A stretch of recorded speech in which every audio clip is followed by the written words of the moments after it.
Questa sera il primo evento nell'area della Sinistra Piave post il Covid. Cosa tratterà la serata? Sì, finalmente riusciamo a rivederci in presenza, è una grande gioia per noi poter rincontrare gli associati che da un po' non avevamo proprio in maniera fisica e l'evento è sicuramente importante.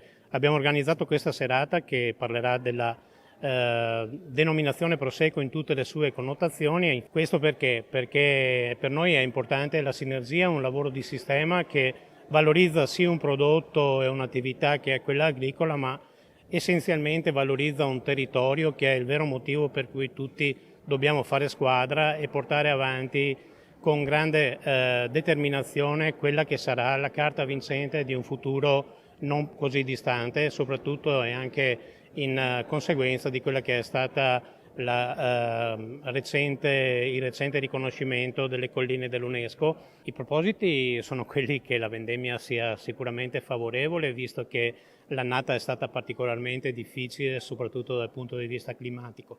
I presidenti ne avranno ben donde da raccontarci, perché ogni consorzio ha delle dinamiche differenti e sappiamo che ci sono in campo svariate iniziative sia per la gestione dell'offerta che appunto per l'approvvigionamento delle produzioni necessarie. Questa sera saremo insieme per dare una visione più chiara e più ampia di tutto il comparto e il sistema Prosecco.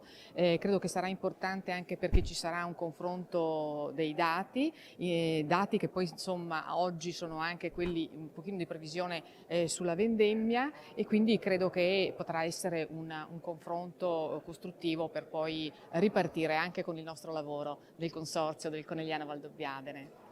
Come si vede la vendemmia 2021? Sicuramente è una vendemmia che ha delle caratteristiche un po' più tardive, perché comunque ci ritroveremo circa a metà di settembre nella prima fase e comunque anche con dati di qualità e di salute della vite molto molto buoni. C'è già una indiscrezione per quanto riguarda la nomina di un direttore per il consorzio? No, ci stiamo lavorando, sicuramente è uno dei primi punti sui quali lavoreremo con grande energia. Abbiamo già realizzato un primo consiglio di amministrazione e su questo ci siamo confrontati in maniera molto positiva. Quali sono i dati di bilancio per l'Asolo Prosecco? Per fortuna la denominazione sta bene, attualmente stiamo crescendo del 25%, quindi siamo in una situazione in cui per fortuna la pandemia grandi danni alla denominazione non ha arrecato, anzi ripeto, cresciamo del 25%, per cui la salute della denominazione è assolutamente a posto. Tra l'altro anche per questa vendemmia andremo ad introdurre la riserva vendemmiale, anche qui una misura che è espansiva, perché non abbiamo alcun segnale che il trend che stiamo registrando ormai da tanti mesi possa interrompersi, per cui ripeto, lo stato di salute è buono e continuiamo con quelle politiche che permettano ai mercati di avere tutte le quantità e tutta la qualità necessaria per il futuro. Il Prosecco, un prodotto che sa resistere alla crisi, spinto anche dall'onda UNESCO. Come stiamo andando con i dati e con il turismo?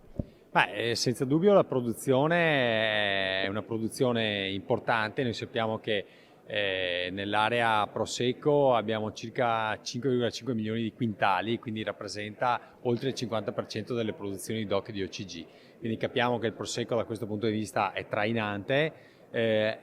Ogni anno, diciamo, la richiesta a livello internazionale la percepiamo anche durante questi 2 anni, diciamo così, di Covid, che nonostante il blocco del canale Horeca però ha dimostrato una tenuta del sistema e addirittura per questa annata vitivinicola anche una crescita, tant'è vero che abbiamo necessità anche di reperire prodotto. Ovvio che soprattutto nella zona del Conegliano Valdobbiadene questo si innesta anche al concetto del territorio, quindi non si parla soltanto di un prodotto, ma si parla di un'area, di una zona che ha una valenza che va al di là del Prosecco, ma un territorio che viene riscoperto per cultura, storia, arte e anche ovviamente produzione enogastronomica. Quindi il connubio tra queste due cose ci permetterà di sviluppare questo territorio anche dal punto di vista turistico. Il Prosecco è un prodotto che ha successo, ma questo risultato non si può ottenere se non con una sinergia anche con le altre denominazioni.